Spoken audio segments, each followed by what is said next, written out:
Hello and welcome to Daily Current Affairs by Ekam IAS. Today is 12th September 2019 and the topics for discussion are man-portable anti-tank guided missile, e-cigarettes, heat waves, soil erosion, map-aided program and previous year question revision series. Now coming to our first topic, which is man-portable anti-tank guided missile.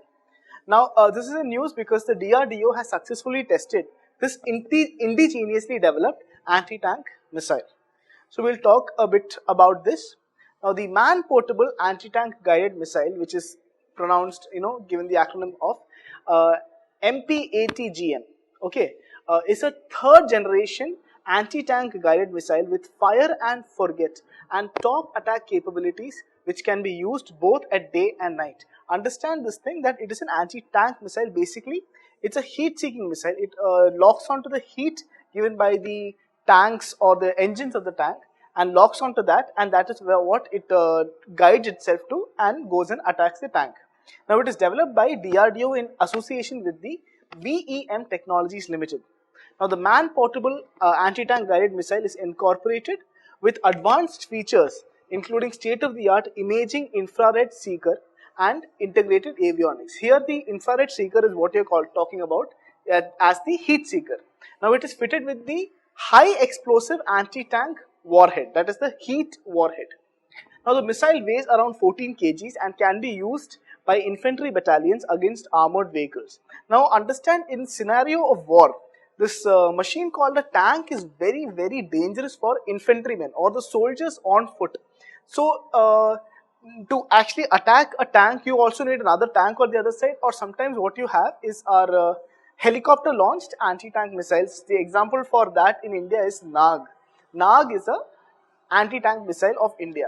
Now here is a case, what is the speciality of this one is that here is an anti-tank missile which can be portable on hand. A soldier itself can carry this to battlefield and use it against any armored vehicle or a tank in case of any necessity. Now it has a maximum range of 2.5 kilometers and it is being developed to replace the French origin anti-tank guided missile which is called Milan and the Soviet semi-automatic wire guided missile which is called Concours. Now Milan and Concours are currently there, which is being operated by the Indian Army. Now to replace these two missiles which are actually being old or decommissioned with respect to the army, now to replace that we are bringing our man-portable anti-tank guided missile. Now to keep in mind here is that India already has other anti-tank guided missile which is the Nag. Now the helicopter version of Nag, which means if a helicopter is launching a Nag, then that is called Helena, and the land launched version, the carrier for the Nag from a land launched version is what you call a Namika. So keep these two terminologies in mind. Now coming to our next topic, which is e-cigarettes. Now this is in news because the center is to bring ordinance to ban e-cigarettes in the country. Now center is going against the development or even advertisement. So they're strictly against the development and advertisement of e-cigarettes in the country. Okay. Now we'll talk a little bit more about this news. The law which the center would bring up would make production, manufacture, import, export, transportation, sale, distribution or advertisement, all of these as a cognizable offence. Means any of these with respect to e-cigarettes as a cognizable offence. Now as per the draft bill, the offence will be punishable with jail up to 1 year or fine up to 1 lakh or both for first time offenders. So this is for the first time offenders, and jail up to 3 years or fine up to 5 lakh for repeated offenders. So for first time people it is 1 lakh fine or 1 year jail term or both, and for repeated offenders it is 5 lakh fine, 3 year jail term or both for, as I told you, repeated offenders. Now the storage of e-cigarettes shall be punishable with imprisonment up to 6 months or a fine of up to 50,000 or both. Now the thing is, around 18 states and two union territories have already prohibited the use and sale of e-cigarettes. Now India has the second largest number of tobacco users. Now that will come up to 268 million in the world. Okay. Now of these, 12 lakh die every year from tobacco related diseases. So here government is actually going for forward to decrease all sorts of tobacco related diseases. Now, if you are promoting e-cigarettes, the true nature of e-cigarettes has still not been proven by any scientific organization or any health organization till now. So it is in the unknown. So there is no guarantee that providing e-cigarettes is a way for escaping, real cigarette smoking or tobacco consumption. Rather, it has also been found in some cases that actually introducing e-cigarettes in certain countries has actually pushed the individual to shift from e-cigarettes to real hard cigarettes, cigars and tobacco. So this is actually working against the motive of any nation to reduce the number of deaths due to cigarette smoking or tobacco use. Now, we'll talk about ENDS. Now, ENDS is basically this e-cigarettes only. We have discussed about this before also, but I'll just give you a little bit about it. Now, ENDS stands for Electronic Nicotine Delivery System. You see, with respect to tobacco and all those, vaporizers, the thing is, the substance called nicotine is what people are actually addicted to. Now, in terms of this thing with e-cigarettes, this nicotine based compound or a liquid are actually put in a liquid form, and then that is vaporized to give you this nicotine inhalation for all those e-cigarette users. But we don't know exactly what are the other harmful effects that such a process can do to the body. Okay, so now as I told you, ENDS devices are battery powered devices used to smoke or vape a flavored solution containing various amounts of nicotine. So this is what ENDS devices stands for. Now we are coming to the next topic, which is heat waves. Now this is with respect to the news of the heat wave outbreak and the encephalitis deaths in Bihar recently. Now the central team which had investigated this case has come up and told that heat wave is one of the key factors for the encephalitis outbreak in Bihar and the large number of deaths that has been caused in Bihar. Now, if you recollect a few months back, you will understand that many children, around 116 children, had died in Bihar because of this issue called encephalitis. Now, it is different from the Japanese encephalitis. Here, the reason for death was consumption of lychee fruit on a very hot day, which is also wherein the heat wave condition was present, and consumption of lychee fruit without having any dinner at night. So this is actually was proved to be fatal to many undernutrition or malnutritioned children. So this is such a situation had occurred in Bihar. Please go back, read about it, and understand what were the concepts behind it. So now we'll talk about heat waves. Now the central team, as I told you, has said that one of the reasons for such massive outbreaks in Bihar is because of the heat wave condition. So now we'll talk about heat waves itself from a scientific point of view. Now heat wave is a condition of atmospheric temperature that leads to physiological stress. Okay, now these physiological stress will progress with time, and sometimes in the late or in the extreme stages or in the later stages can also cause death of or fatality to the individual. Now the World Meteorological Organization, WMO, defines heat wave as 5 or more consecutive days during which the daily maximum temperature exceeds the average maximum temperature by 5 degrees Celsius. I'll simplify it for you. For example, you take any city. For example, let's take Trivandrum. The average temperature of Trivandrum all throughout the year, let's say, is 35 degrees Celsius. Now, consecutively, for 5 days or more, if there is a temperature which is 5 degrees more than 35, which means it is 40 degrees or above, consecutively for 5 days or more, then that condition is what you call a heat wave condition. And this definition is according to the World Meteorological Organization. Now, if the maximum temperature of any place continues to be more than 45 degrees Celsius consecutively for 2 days, then also it is termed as a heat wave condition. So, according to WMO, there are two conditions. If there is a condition of more than 5 degrees Celsius at any place than the average temperature of that region for more than 5 days, that is the reason for declaring a region as a heat wave condition. And after that, if there is a place which has consecutively for more than 2 days having a temperature above 45 degrees Celsius, then also the condition of heat wave can be applied in that region. Now, we'll be talking about the health hazards and the effects of heat wave on the body. Now, the first is that the high temperatures can cause exhaustion, heat stroke, organ failure and breathing problems. Now, understand that it's very difficult for us to regulate our body if there is too much of heat from the outside. So, it can see, just like think of it as a fever. Now, you have extreme fever for a long time. What happens is the exhaustion, the rate at which your body gets tired increases very, very quickly. If a prolonged period of this thing happens, what happens is the organs inside your body, they fail to function and that leads to organ failure. And slowly, it can also lead to death. Now, the next thing is that there can be other disastrous effects of heat waves, like disastrous crop failures, death due to hyperthermia, widespread power outages due to increased use of air conditioning, which is very common in very hot regions. If there is too much of heat, ACs are switched on, and too much of AC usage can lead to widespread power outages. Now, again, if power outages happen in such a region and there is no ACs or any air regulators or coolers in the room, it will only increase the complexity of the heat wave condition. Now, there is also a threat of wildfires. Okay, now this is often combined where heat wave or the heat wave condition is combined with a drought condition.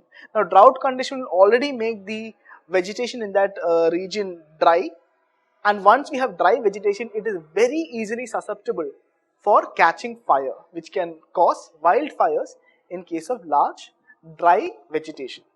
Now, other fires as power transformers explode under the heat and humidity are also a concern, and there is also damage of infrastructure.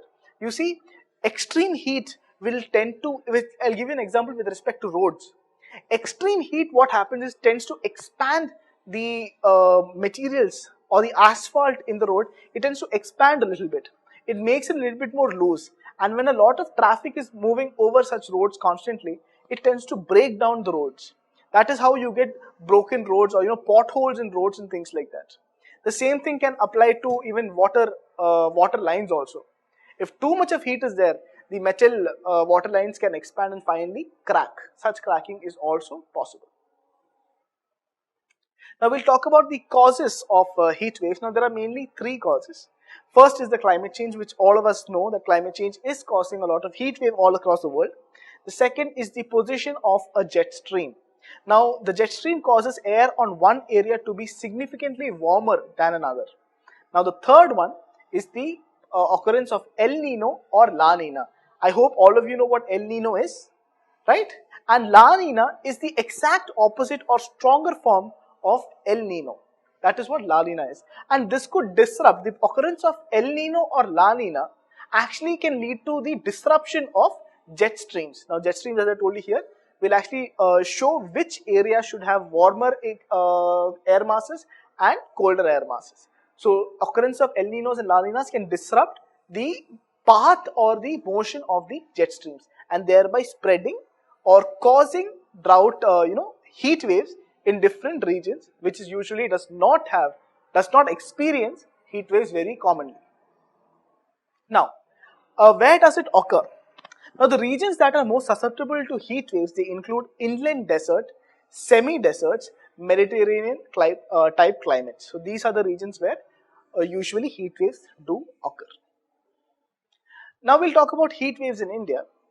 Now, in India, heat wave is considered if a maximum temperature of a station reaches 40 degrees Celsius or more for plains, 37 degrees Celsius or more for coastal regions, and then you have 30 degrees or more for hilly regions. Now, you understand this from this perspective. India has a very varied topography. It has the hills in the north, the Himalayas in the north. Then we have plains, the North Indian plains. We have the coastal, over 7,000 kilometers of coast. So, India is very, very diverse with respect to the topography and the relief that it has. Now, heat wave conditions, you cannot put one definition for heat wave conditions or a definition for WMO all throughout India. It is not going to be right with respect to the region that you are considering. So, here India has come up with its own definition for what it will call a heat wave in a region. According to India, it says that 40 degrees Celsius or more for plains. Consecutively, if there is a situation where there is a station in a planar region, in the plains, North Indian plains for example, if you take, if it is 40 degrees or more continuously, then that situation is what you call a heat wave condition in the North Indian plains. Coming to the coastal belt. Now you know the coastal belt usually will have moderation of climate because of the sea breezes. Now in that situation, in the coastal belt, if you have temperatures exceeding 37 degrees Celsius for more, then you can say that the coastal belt is actually facing heat wave conditions.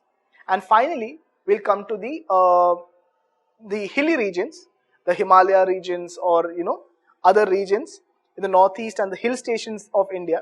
If in case there is a temperature exceeding 30 degrees Celsius or more in the hilly regions of India, in that case we say that the hilly region is actually facing heat wave conditions. Now coming to how heat wave conditions are declared based on the actual maximum temperature. Now this is only for plains. Now heat wave condition for with respect to actual maximum temperature on plains are set when there is an actual maximum temperature greater than or equal to 45 degrees Celsius, and there is a severe heat wave condition when the actual maximum temperature is greater than 47 degrees Celsius.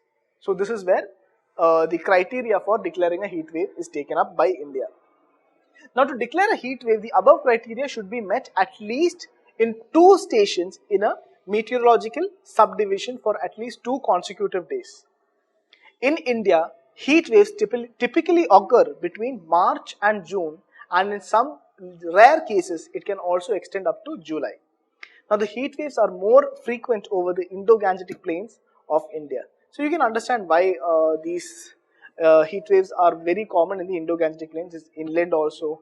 The amount of rainfall which comes in because of these things are also decreasing, and this climate change effects are also seen very much with respect to Indo-Gangetic plains. So you can understand all these factors. Now we'll talk about the heat wave action plan, the key strategies by India. The first one is the establishment of early warning system and inter-agency coordination. Now this is to alert the residents on predicted high and extreme temperatures. As you know, people living in the northern Indian cities, for example Delhi and other cities like that, they are given warning by IMD and other organizations that do not go out, do not go out on so and so date to other date between such time and such time, because the heat is going to be extremely large. So such warnings are given. Then we have capacity building and training programs. Now this is for the healthcare professionals at local level to recognize and respond to heat related illness, particularly during extreme heat events. Then comes public awareness and community outreach.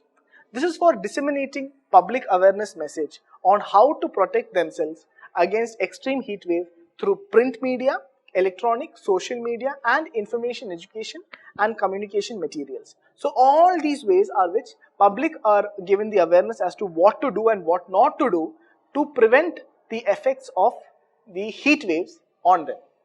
Then finally we have the collaboration of non-government and civil society. This is to improve the bus stands, building temporary shelters wherever necessary, improved water delivery system in public areas, and other innovative measures to tackle heat wave conditions in a region. So these are the 4 ways by which heat wave action plans is taken place. Now coming to the next topic, which is soil erosion. Now this is in news because the Odisha villagers bid to save their homes from soil erosion.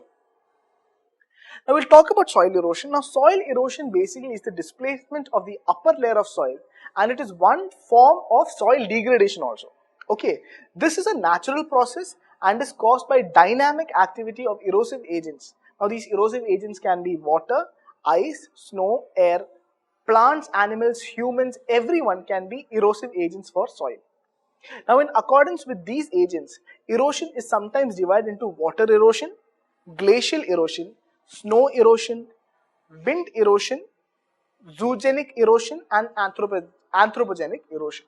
So this is how, depending on the agents, the erosion is being classified. Now we'll talk about the types of erosion. We'll only talk about a few important types of erosion.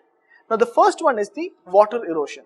Now water erosion causes 2 sets of problems. The first one is an on-site loss of agricultural potential. Because if you think about water erosion, if there is fast water flowing on an agricultural field, the topsoil is also eroded away. Now, once the topsoil is eroded away, the topsoil contains many minerals and humus, the organic content which is important for plant growth. That also gets washed away, and therefore it decreases the potential for a land to be fertile. Okay, and the next one is the off-site effect of downstream movement of sediments causing flooding and silting up of reservoirs. This is also a major issue with respect to dams, for example, if you take, or canals wherein navigation is taking place. This water takes up soil from higher regions and goes and deposits the soil in the river beds of lower regions. Now, once these sediments are deposited, the depth of the water, the river channel actually keeps on decreasing because sedimentation is constantly occurring. Now, because of that, there are other related problems. For example, for dams, the water flow will not happen properly because it is being accumulated by siltation or debris. And in case of navigation channels, the boat cannot pass properly because it will actually go and get stuck because of the debris below the water. So such problems are there with respect to water erosion. Now coming to wind erosion. Now wind erosion occurs when a land surface is left bare in regions that are arid enough and as a result of low rainfall to allow the soil to dry out and flat enough to allow the wind to carry the soil away for over several consecutive days. Now land may become susceptible to wind erosion through grazing of animals which remove the protective plant cover and whose hoofs break up the soil, especially rounding water points. Now, arable lands have been left bare is also a major problem. Now, we'll be coming to sheet erosion. Now, soil erosion is characterized by downslope removal of soil particles within a thin sheet of water. Sheet erosion occurs when the entire surface of a field is gradually eroded in a more or less uniform way. It's a gradual process and is not immediately obvious that soil is being lost. Now coming to the causes of soil erosion. Now erosion occurs when farming practices are not compatible with the fact that soil can be washed away or blown away. Now these practices are overstocking and overgrazing, inappropriate farming techniques such as deep ploughing and increasing the number of times ploughing per year, for example 2 to 3 times a year to produce annual crops, lack of crop rotation, planting crops down the contour instead of along it. Basically in that point means if there is a slope, instead of planting the crops in a horizontal manner, the plants are cropped in a vertical manner. Now since it's down a slope and the plants are cropped, sown on a vertical manner, it is easy for the water coming to take away the soil.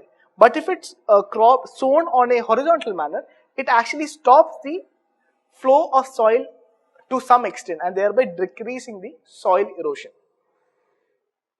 Now we'll come to the factors determining soil erosion. The first one is slope, then comes soil structure, organic material and land use. You can see from the slide here how it is going to affect each one of them. Okay, now the length, will come to the first one which is slope. Now the length of the slope is very important because the greater the size of the sloping area, the greater is the concentration of the flooding water. The second is the soil structure. The term soil structure actually means the grouping or arrangement of soil particles. Overcultivation and compaction cause the soil to lose its structure and cohesion. Cohesion means the ability to stick together and it erodes more easily. Then comes organic material. The organic material is the glue that binds the soil particles together and plays an important part in preventing soil erosion. Organic matter is the main source of energy for soil organisms, both plants and animals. It also influences the infiltration capacity of the soil, therefore reducing runoff. And finally, we have land use. Grass is the best natural soil protector against the soil erosion because it's relatively a dense cover. Now, how to prevent soil erosion? Now, some of the measures following can be implemented to prevent soil erosion. The first one is use of contour ploughing and windbreaks. The next is leave unploughed grass strips between ploughed lands. making sure that there are always plants growing on the soil and that the soil is rich in humus, avoiding overgrazing, allowing indigenous plants to grow along river banks, conservation of wetlands, cultivation of lands using a crop rotation system, minimum or no tillage practices, and encouraging water infiltration and reduced water runoff. Now, coming to the next area, which is the MAP aided program, today we'll be talking about the Tadoba Andhari Tiger Reserve. Now, this is a tiger reserve located in the Chandrapur district of Maharashtra. It is the oldest and the largest national park of Maharashtra and was created in 1995. Okay. Now, the reserves include the Tadoba National Park and the Andheri Wildlife Sanctuary also. Now, Tadoba in the Tadoba Andheri Tiger Reserve is taken from the name of the god Tadoba or Taru, and it is worshipped by the tribes who live in these dense forests. And the Andhari is actually, it refers to the Andhari river which goes through this forest. Okay, so it's in Maharashtra. Now, coming to the previous year question revision series, I'll read out the question. A state in India has the following characteristics. Now, its northern part is arid and semi-arid. B, the second statement is its central part produces cotton. And finally, the cultivation of cash crops is predominant over food crops. Now, which of the following state from the given options describes the statements given above? Now, you have Andhra Pradesh, Gujarat, Karnataka and Tamil Nadu. So, here you can think about it. I'll tell you the answer also here. The answer to this question is actually B, Gujarat. See here, the first statement you can read, it is the northern part is arid and semi-arid. So you have the Kutch region. It is actually going to the Kutch region. It's referring to the Kutch region wherein the northern part, which is actually very arid region. Then the central part actually does produce cotton. If you look into the map of black soil, Gujarat, the central part also contains black soil. And if you take Gujarat as a whole, majority of its crop production is with respect to production of cash crop than food crops. So the answer to this question is B. So I hope you enjoyed this lesson. If you have any doubts or queries, you can write it in the comment section below. Thank you.